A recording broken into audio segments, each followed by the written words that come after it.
Good evening. Good evening. I just want to first, from what I saw in terms of CUSAC, the only comment I want to make on that, even though I didn't come to talk about that, but the opportunity presents itself, is that the opportunity to make those scores high on CUSAC rests in the lap of the superintendent and the folks that she had working for her at the time. Hopefully that we are going back to address those individuals who are responsible for making sure we receive certain scores on those reports. And if those people are still around, I think that there needs to be some deep and serious questions asked to them in terms of what the process and procedure and content was in terms of getting us from one place to the next place, and why are they still here, and if they are here, then what do we need to do to get them to do better than they did last year? All right now. 2 years ago, actually, you're right.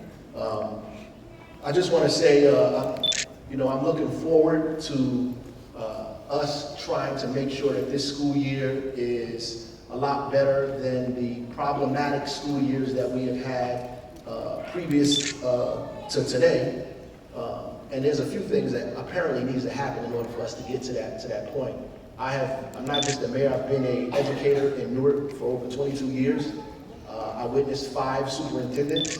I was here with Eugene Campbell, first superintendent, and when Beverly Hall took over, I was a teacher at Warren Street School when that happened.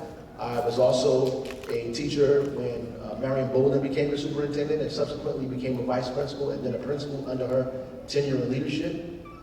I was still a principal under the superintendent after that, and under the superintendent under Camry Anderson. And I would like to say, in the long period of time, we have had serious levels of reform that just has not worked.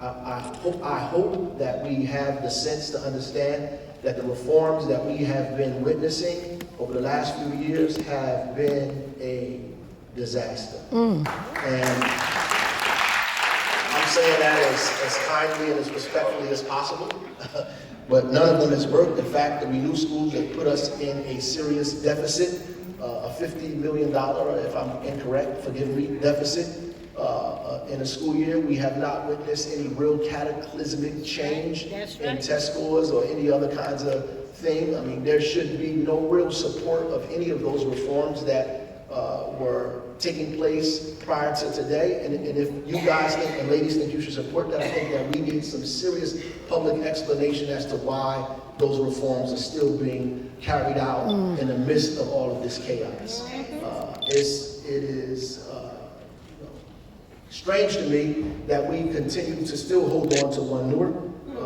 And I understand that we have already begun the process, and and to some of us it may be difficult to shut it down, or we fear that it's going to cause more chaos. But ultimately, I think that we have to begin dismantling it piece by piece, as quickly, as expeditiously, and industriously as possible. We have to move to make sure that that is no longer an impediment and an obstacle to our parents and to our children. We just have to flat out philosophically say it didn't work.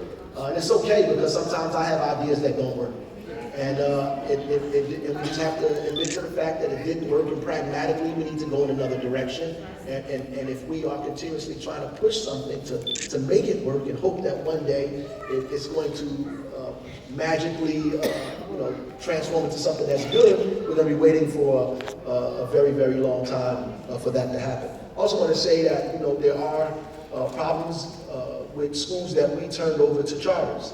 And the problem that I have with that in the immediate sense is that they did not take all of the students. So that has caused us to have problems in other parts of the city. And so I would think that this board, and the wisdom of this new administration, is that you either make all of those charters take all of the kids in every grade from that community, or they should give the school back to the district.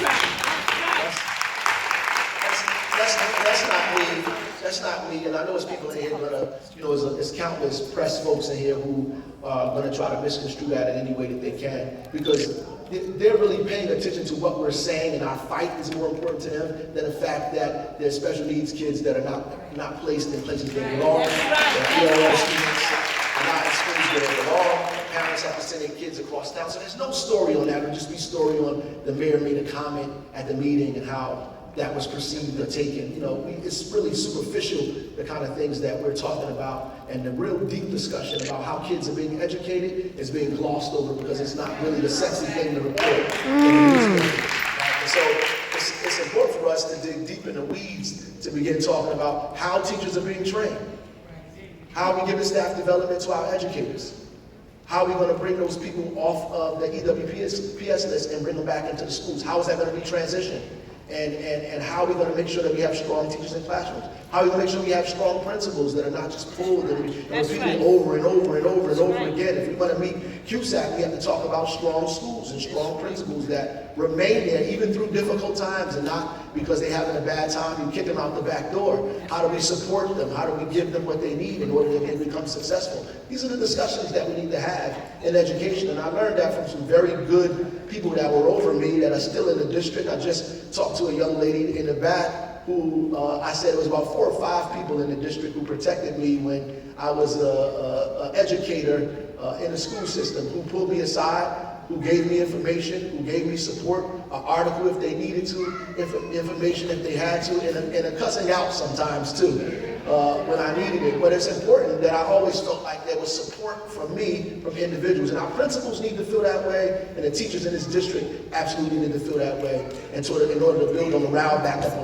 in this district. The last thing I want to say is, because there are people who are happy with this charter traditional fight, the 60-40, the 80-20, whatever the nonsense of the numbers are, they report that over and over again. Unfortunately, I'm the mayor of everybody's child. Even if people didn't vote for me, I'm the mayor of your child too. And so, ultimately, the 20%, the 80%, the 40%, the 60%, you have to make sure that we have strong schools in our city.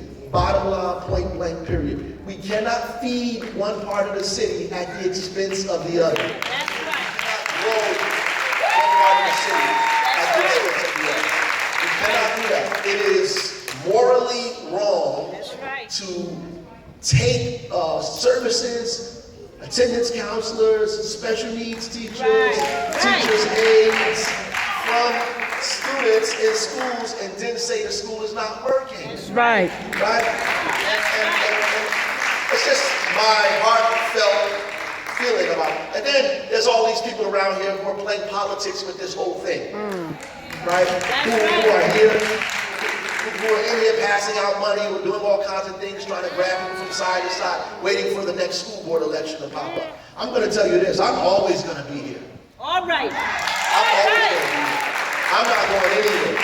I'm going to be here. You have to contend with me wherever I am. You're going to have to contend with me.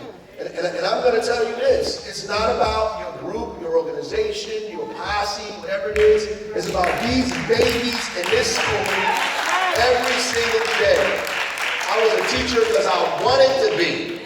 I was a vice principal and a principal because I wanted to be a vice principal and a principal. That's why I was an educator, because when I was at Howard University, my best friend was going to jail, and I decided to come back and make sure other children could go to school and not jail. That's why I was an educator. For no other reason, right? And so the reality is, do not take your eyes off the prize. The prize is our students have to be successful. That's right.